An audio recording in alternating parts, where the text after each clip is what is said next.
Hôm nay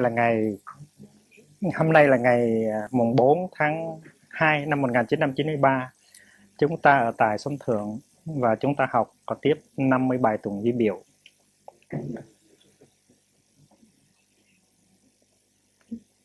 Sáng nay chúng ta nghe sơ lược về cái sở. Tại vì tất cả chúng ta đều có cái sở trong người. Và cái sở đó nó âm thầm, nó điều khiển cái hành vi của mình, cái tư tưởng của mình và cái ngôn ngữ của mình mà mình không có biết.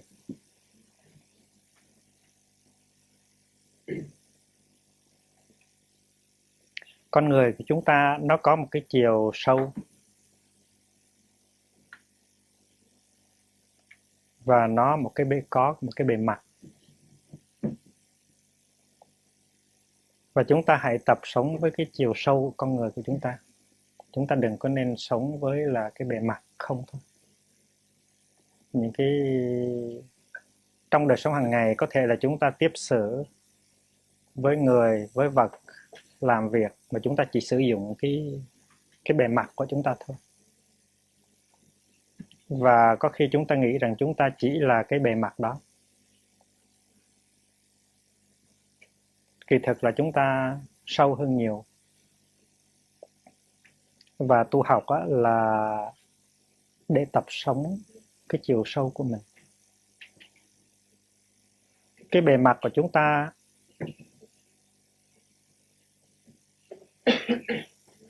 nó bị cái chiều sâu của chúng ta nó sai sự. Chúng ta phản ứng, chúng ta buồn vui, chúng ta làm cái này, chúng ta làm cái khác, chúng ta nói cái này, chúng ta nói cái khác. Chúng ta nghĩ rằng chúng ta có một cái tự do. Trong khi tiếp xử như vậy, trong khi đối xử như vậy, trong khi nói năng, làm việc, suy nghĩ như vậy. Nhưng kỳ thực chúng ta bị những cái yếu tố nó nằm ở trong bề sâu của chúng ta, nó sai sự. Thành ra có khi chúng ta làm như vậy mà chúng ta không có biết tại sao chúng ta làm như vậy. Chúng ta nghĩ như vậy mà không biết tại sao chúng ta nghĩ như vậy.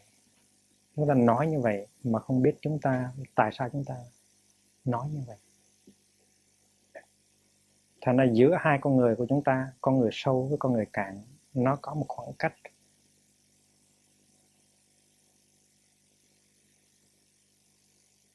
Và cái khoảng cách giữa hai con người đó, một con người sâu và con người cạn, nó càng ngày nó càng lớn lên.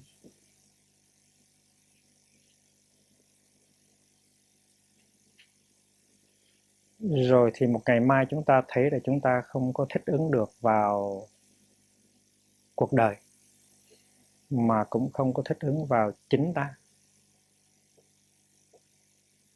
Chúng ta trở thành ra một cái người khách lạ của chính chúng ta. Và chúng ta cũng trở thành một người khách lạ của cuộc đời. Ở Việt Nam người ta nói là có một cái thứ ma gọi là ma hời. Ban đêm con mai đó nó bỏ lại một phần nữa của nó nằm ngủ trên giường, còn một cái phần nữa của nó thì đi ăn đêm. Không biết là quý vị có nghe nói như vậy không? Thì chúng ta cũng làm như vậy, mà chúng ta không làm ban đêm, chúng ta làm ban ngày. Ban ngày thì chúng ta để một cái nửa thâm sâu của chúng ta lại, chúng ta chỉ lấy một nửa thôi. Chúng ta đi gặp người này người khác, tiếp xử chuyện này chuyện khác, suy tư, nói năng, phản ứng.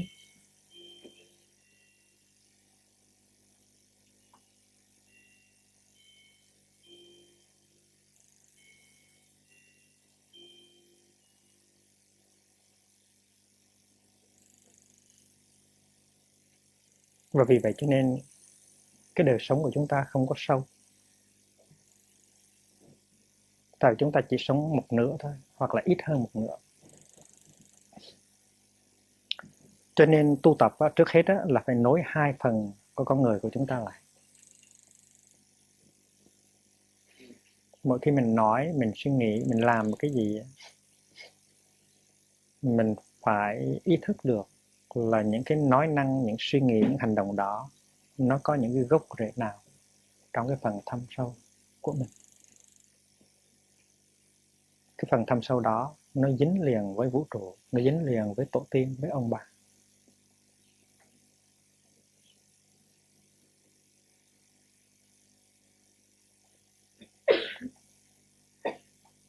Có thể là trong giây phút hiện tại mình có cảm tưởng là mình không có buồn, không có sợ, không có giận,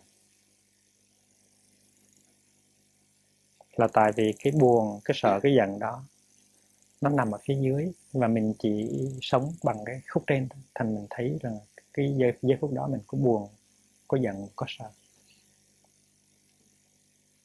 Nhưng mà kỳ thực cái buồn và cái giận đó, cái sợ đó nó có trong người mình và nó đang âm thầm chi phối mình, nó điều khiển mình một cách gián tiếp.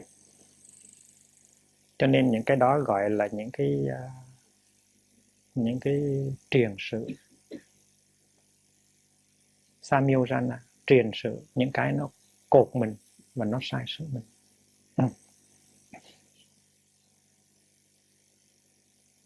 Nhưng khi mình tập sống như vậy rồi mình sẽ cẩn thận hơn, mình sẽ nội hướng hơn, mình sẽ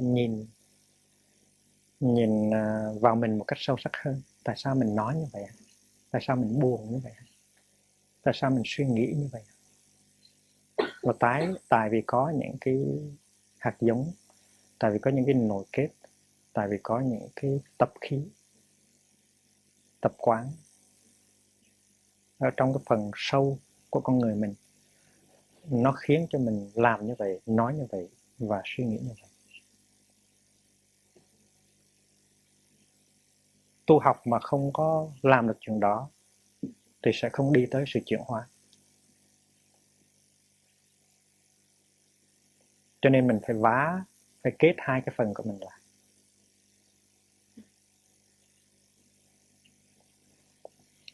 Và mình đừng có sợ hãi trong công việc làm đó. Tại đôi khi mình sợ hãi chính mình không muốn trở về cái phần thâm sâu kia. Tại trong cái phần thâm sâu kia nó có những cái vùng rất là hoang dại mà mình sợ. Rồi một khi mà mình đã thiết lập được quan hệ bình thường giữa hai phần thì lúc đó mình tạo lập được một cái không khí hài hòa. Mình thấy nó lưu thông ở trong huyết quản của mình. Huyết quản này là huyết quản tinh thần. Lúc đó mình sẽ bớt bệnh.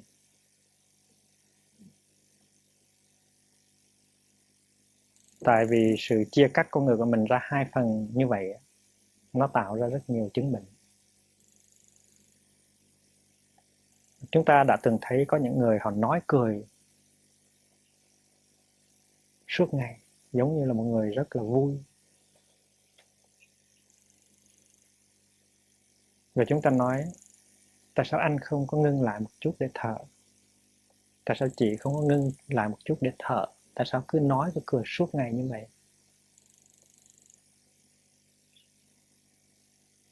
Thì người đó trả lời như thế này: nếu mà tôi ngưng lại thì tôi sẽ chết. Nếu mà tôi ngưng nói cười thì tôi sẽ chết. Là tại vì ở trong con người đó nó có một khoảng trống rất lớn.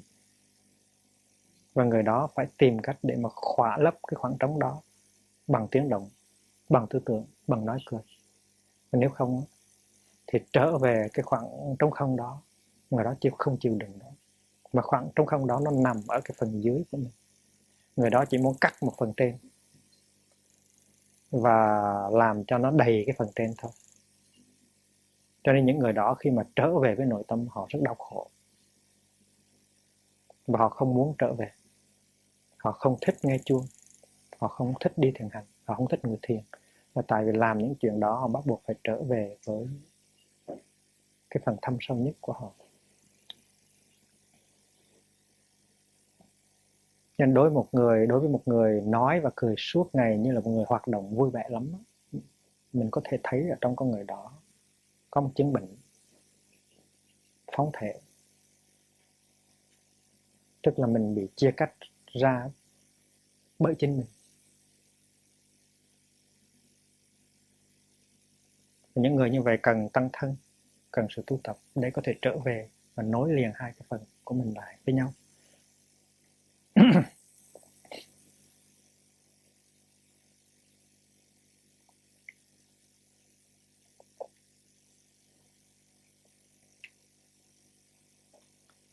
Nếu mà nếu chúng ta nghe lời Bụt cho kỹ lưỡng, chúng ta sẽ thấy rằng Bụt dạy chúng ta làm công chuyện đó. Bụt nói rằng các thầy, đây là một gốc cây.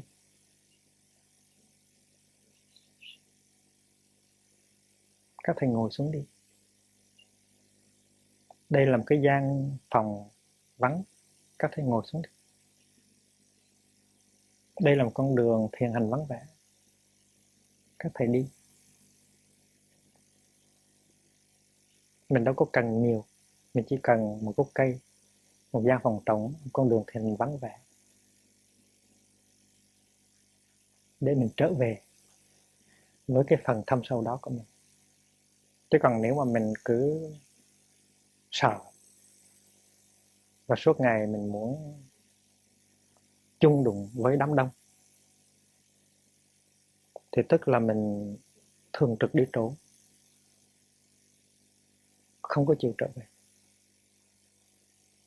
Bụt nói trong kinh, đây là một gốc cây, đây là một gian nhà trống, đây là một con đường vắng.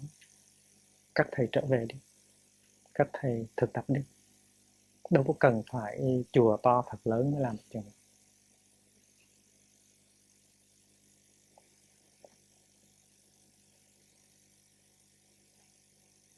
Thì cái buồn, cái sợ, cái giận, cái sự lo âu của chúng ta, nó nằm sâu ở trong cái phần dưới, phần thâm sâu của chúng ta. Và chúng ta không có muốn tiếp xúc, cho nên chúng ta làm như là những con ma hời. Chúng ta để lại một phần và chúng ta đem một phần trên đi. Chúng ta sống đời sống hàng ngày thôi. Và đó không phải là giải pháp, đó là sự trốn chạy. Vì vậy cho nên chúng ta phải làm thế nào để trở về, để nối hai cái phần lại. Và đi đâu cũng đem cái phần thâm sâu đi. Ngồi đâu cũng đem cái phần thâm sâu đi theo. Một ngày mai chúng ta sẽ thấy có kết quả là khi mà chúng ta nhìn một người khác, nghe người này nói chuyện, thấy người đó suy nghĩ, thấy người đó tiếp sự, mình có thể thấy được con người thâm sâu của người đó.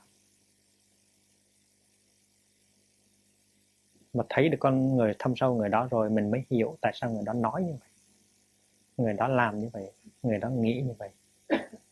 Và hiểu như vậy thì mình chấp nhận người đó dễ dàng hơn, mình thương người đó dễ dàng hơn. Còn nếu mình chỉ thấy được người đó với cái phần trên của người đó, phần cạn của người đó thôi, thì mình buồn đủ cách, mình giận đủ cách, mình trách đủ cách. Mình không có thấy rằng tất cả những cái mà người đó nói, làm và suy nghĩ đều có gốc rễ sâu xa dưới cái phần dưới, mà người đó đã bị tách rời ra khỏi cái phần dưới của người đó rồi.